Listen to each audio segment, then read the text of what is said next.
Hey guys, welcome to the Rosario Homestead and Garden.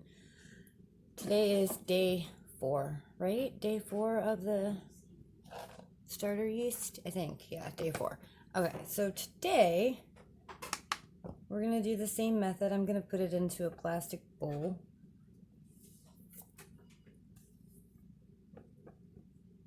Okay. And then, oh, there it is. I lost my... Give that just a little bit of a stir here for a second.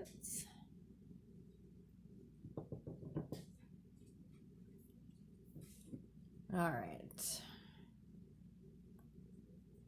Today it is starting to smell yeasty today. It's been smelling pretty sour. Pretty sweet. And today it is starting to smell pretty raunchy and sour. I am only going to go to 16 ounces. Or 1 pound. Okay. Tear that back to 0. And then go ahead and just add 4 ounces of flour, which is also 3/4 cups plus 2 tablespoons.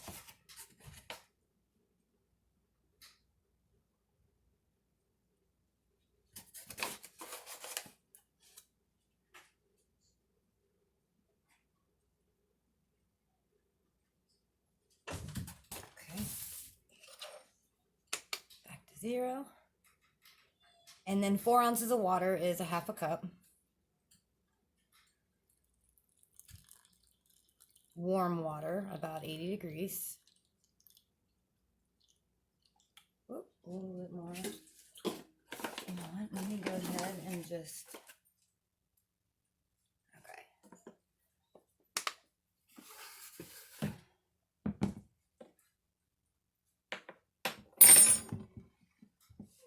Make sure you guys can see all this. Now mine was not bubbling up the side of the jars, which is fine because it takes a few days to do that.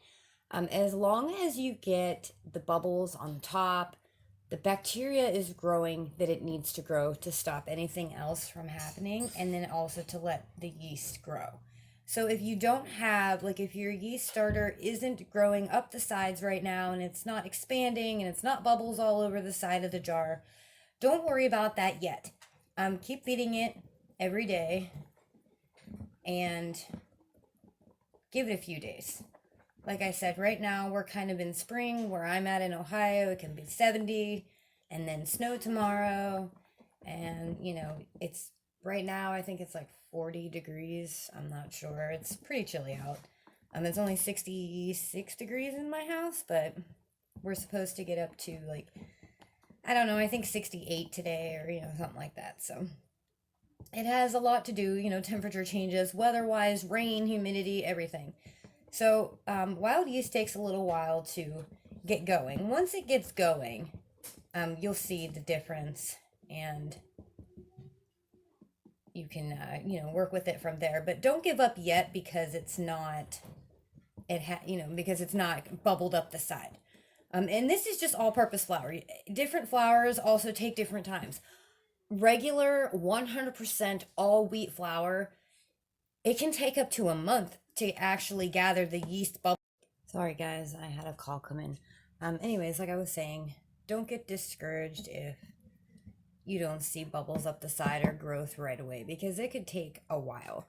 As you can see here, that's how you know the bacteria is forming in there and that it's doing what it needs to do. All these bubbles are a very good sign. So after, you know, if you leave it out for a few more days, we'll feed it tomorrow, see how it's going from there. You have to leave it out to let it ferment.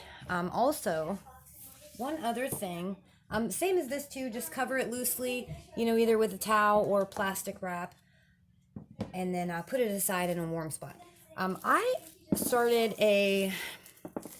another yeast yesterday using bread flour. Regular, let me grab it so you guys can see real fast. This one, it's just the regular unbleached gold medal bread flour. And I started that one yesterday. And so far, I fed it this morning. I've been up since 5:30, so I fed it this morning. I don't want to tip the jar too much, but I mean, it actually is looking awesome. And this is only day 2 of this. So it's pretty awesome. So, okay.